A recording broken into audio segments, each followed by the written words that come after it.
Hi, my name is Michelle. Welcome back to my channel. It's been a minute since I've been here. Not that long, but a little bit of time. Hopefully not that long. Hopefully I get this up in a reasonable time. I am in edits for my book. Edits for me are so much harder than drafting and so much more just like draining than drafting. So if you don't know, I have a novel coming out next year. It does have a title and a date. I posted a cute little teaser about the cover, or not the cover, we don't know, we don't have the cover yet, about the title and the date. Its name is No Child of Mine, and it's coming out in September of 2023, so in a little less than a year my book will be out. But I'm in my second round of edits, and edits for me are just like so draining, and I just like have not had the energy nor the time to sit down and film a video. But today I carved out an hour. I paused my editing, carved out an hour to do some filming before I go back to editing. So hopefully I get a video up this week and next week, and then my edits are due next Tuesday, so then we should be back on track, ready to rumble. And I have some fun ideas. Maybe I'll actually read some books. This video is going to be pretty short because of my edits. Not only did I not film anything, I also didn't read much. I read 6 books last month, and 3 of those books were the Magnolia Park books, which I already made a video on. So this video is probably going to be pretty rapid. But I still wanted to go through everything I read in September and chit-chat about it. So, like I mentioned, the first 3 books I read in September were the Magnolia Park's books. So that is Magnolia Park's Daisy Hates, Magnolia Park's A Long Way Home, all by Jessa Hastings. I loved these books. Like I said, I have a whole video about them. I don't think they're for everyone. I don't strongly recommend them broadly because I think they're very specific. Like, you really have to enjoy all the tropes that are in there because it's like very heavy-handed with like the toxic relationships, the miscommunication, the cheating, like a lot of tropes that people hate. And I also think Jessa Hastings' writing style is like different. It's not super similar to anything I've read. It feels almost like chatty. I don't know. I don't think it'll be for everyone. I initially thought it wasn't maybe for me, but I became very attached. If you aren't familiar, you haven't watched my last video, I'll briefly give you a synopsis of what these books are about. These books are about London high society, essentially. It's essentially Gossip Girl in London. And Magnolia Parks is the Blair Waldorf of the town. And then we have BJ Ballantine, who is the Chuck. And so the resident bad boy, and then we have like the star golden child. Everyone is obsessed with her, like more obsessed with Magnolia than they ever were with Blair. And it just follows their like super toxic relationship. It gives Wuthering Heights in the most toxic, untethered sort of way. And then we switch perspectives for Daisy Hates, and Daisy is another rich girl in London, but she is not like other girls. She is like studying medicine in college, and her brother is the head of like a big crime family in London. So they're, you know, connected to crime. Fun, fresh. They're all wealthy. So it's following, so her books are following her brother Julian, who is like maybe my favorite character in the whole series, and Christian, is I feel like the character who has like the biggest crossover between the Magnolia books and the Daisy books, but he has a like perspective in the Daisy books, and he's like the main love interest in the Daisy books. That's what happens to Daisy Hates. And then Magnolia Park's Long Way Home, we go back to Magnolia and BJ's story, although we get a little bit more glimpses of Julian and Daisy and Christian. Christian's there all the time. He's my least favorite character of the like 5 POVs we have, but like, you take what you can get. So anyway, I loved these books.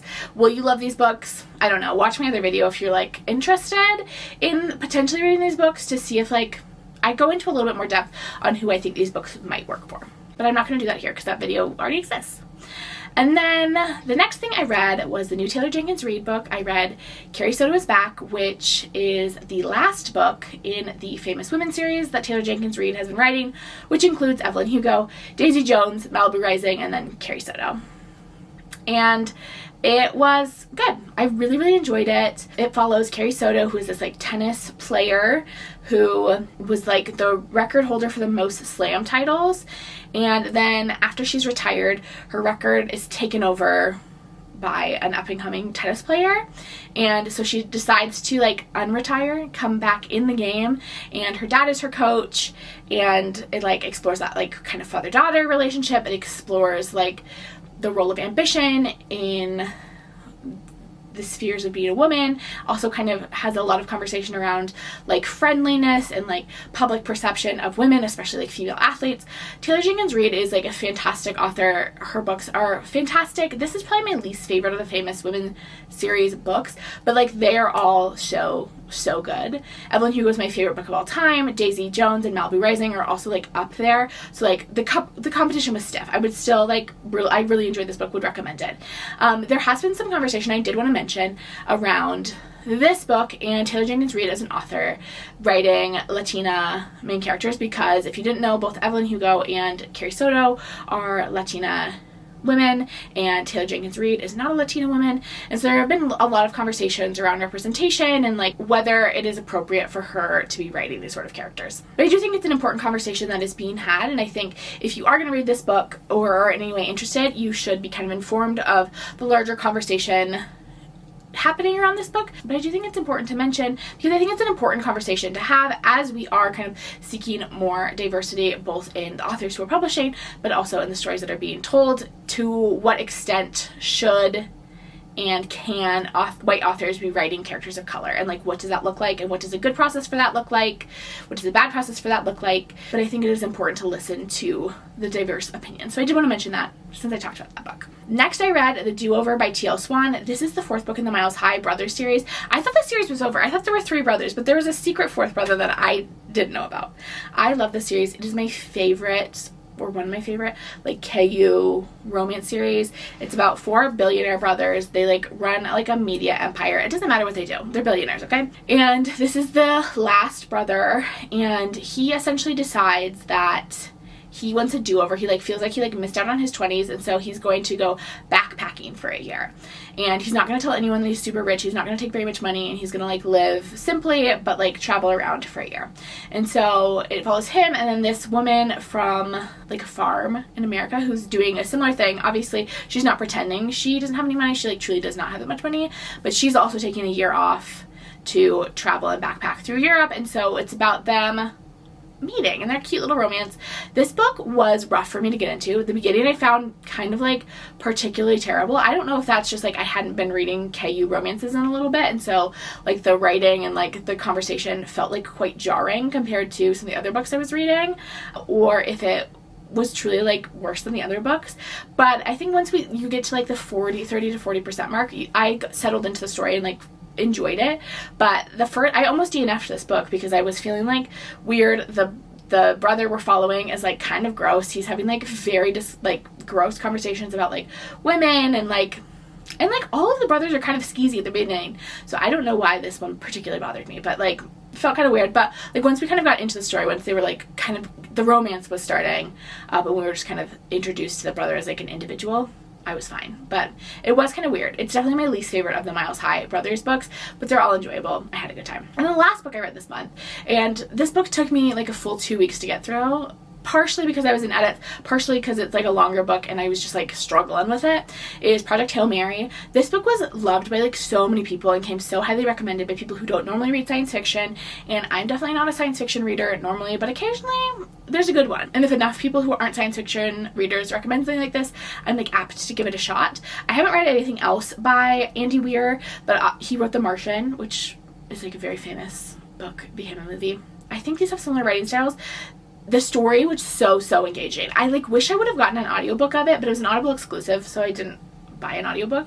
I think I would have enjoyed the story more having it told to me. I also think if there were ever a movie made of this, I would absolutely love it. Like the story was so engaging. The characters were so like lovable. It was like such a dynamic, interesting story, but I really didn't connect with the writing. The writing is like pretty like simplistic, and I was just like, I think craving something like a little bit more lush in terms of prose at that current moment, which is like not Andy Weir's fault.